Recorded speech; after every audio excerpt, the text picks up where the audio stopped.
জবাই করতে যাবে ঠিক তখনই উটটা উঠে খুব জোরে দৌড় দিয়ে আল্লাহর রাসূল সাল্লাল্লাহু আলাইহি সাল্লামের ঘরের দিকে চলে গেল। এটা দেখে ওই মহিলার স্ত্রীও নতুন বিক্রি করা মালিকের কাছে উট ফিরিয়ে দেওয়ার জন্য উটের পেছন পেছন দৌড়ে গেল এবং সে বাড়িতে প্রবেশ করলেন।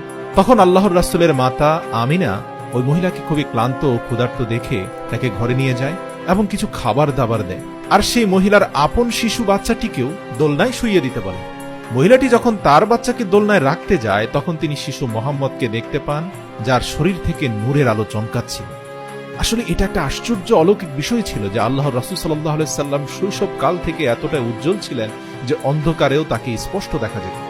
সেই মহিলা তখন মনের অজান্তেই নিজের সন্তানকে ফেলে রেখে শিশু মুহাম্মদুর রাসূলুল্লাহ সাল্লাল্লাহু আলাইহি সাল্লামকে কোলে তুলে নেন এবং দেখতে পান শিশু মুহাম্মদুর রাসূলুল্লাহ সাল্লাল্লাহু আলাইহি সাল্লাম দীর্ঘ কয়েকটি দিনের পিপাসার্ত অবস্থা থেকে নিজে নিজেই সেই নারীর নিকট থেকে দুগ্ধ খাওয়ার জন্য ছটপট করতে থাকে।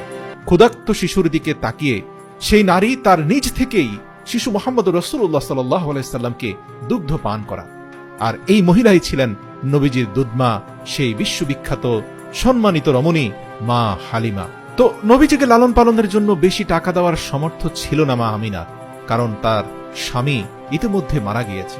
একমাত্র এই শিশুর দাদা এবং একজন চাচা আছেন, তারা যতটুকু অর্থ দিতে পারবে তার উপরেই এই দুধমা হালিমাকে খুশি হয়ে শিশু মুহাম্মদের লালন পালনের দায় দায়িত্ব নিতে হবে।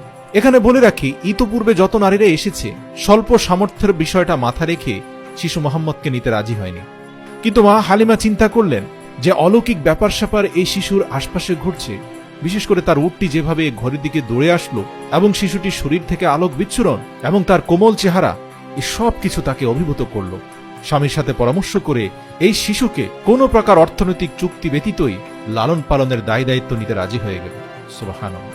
তারা জানতো এই শিশুর লালন পালনের জন্য যত অর্থ তাদের খরচ হবে সে অনুযায়ী তারা হয়তো পারিশ্রমিক পাবে না, কিন্তু তারপরেও শিশুটির প্রতি ভালোবাসা থেকেই তাকে নিজেদের সাথে নিয়ে যাওয়ার সিদ্ধান্ত নিল।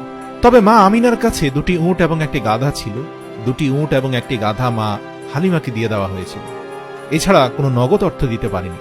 মা হালিমা অত্যন্ত খুশি মনে সে দুটি উট এবং গাধা নিলেন এবং মা আমিনার প্রতি কৃতজ্ঞতা প্রকাশ করেই নিজেদের এলাকার দিকে ছুটলেন।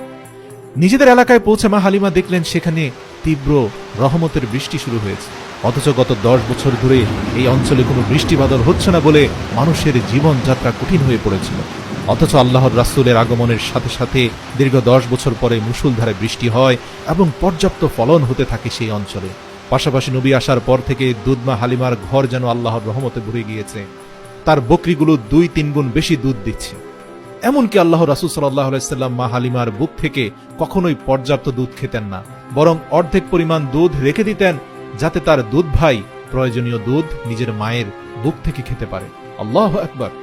আর এভাবেই কেটে যায় 2 বছর এবং চুক্তি শেষ হওয়ার কারণে দুধমা হালিমা এবং তার স্বামী প্রিয় নবীজিকে ফেরত দেওয়ার জন্য তারা মা আমিনার কাছে নিয়ে আসে। আবার মক্কায় সেই আলোক বিচ্ছুরণ দেখে আব্দুল মুত্তালিব, আবু তালিব এবং মা আমিনা সহ কাবা ঘরের আশপাশে থাকা খাদেমরা ব্যাপক আগ্রহ নিয়ে আল্লাহর রাসূলকে দেখতে আসে। দীর্ঘ 2 বছর পরে নিজের চোখের মণিকে দেখতে পেয়ে মা আমিনা খুশিতে কেঁদে ফেলেন। কিন্তু তখন মক্কার আশপাশে এক মহামারী দেখা গিয়েছিল, প্রচন্ড রোগশোক ছড়িয়ে পড়েছিল। সেই সাথে নবীর দাদা আব্দুল মুত্তালিব জানতে পারেন যে ইয়াহুদিরা তখনও নবীজিকে খুঁজে বের করার জন্য বিভিন্ন ষড়যন্ত্র করে যাচ্ছে। তারা যে কোনোভাবে শিশু মুহাম্মদুর রাসূলুল্লাহ সাল্লাল্লাহু আলাইহি সাল্লামকে চুরি করে নিয়ে যেতে চায় এবং তাদের বংশের নবী বলে চালিয়ে দিতে চায়। তাই আল্লাহর রাসূলের জীবনের শঙ্কা করে আব্দুল মুত্তালিব নবীজিকে হালিমার সাথে পুনরায় আবারও পাঠিয়ে দেওয়ার সিদ্ধান্ত নেন। এভাবে কেটে যায় আরো 2 বছর। হঠাৎ একদিন নবীজির দুধমা হালিমা ভীষণ অসুস্থ হয়ে পড়লেন। সেখানকার কবিরাজ এবং তান্ত্রিকেরা এসে মা হালিমাকে কোনোভাবে সুস্থ করে তুলতে পারল না, কিন্তু নবীজি এটা দেখে তান্ত্রিকদের সরিয়ে দেয়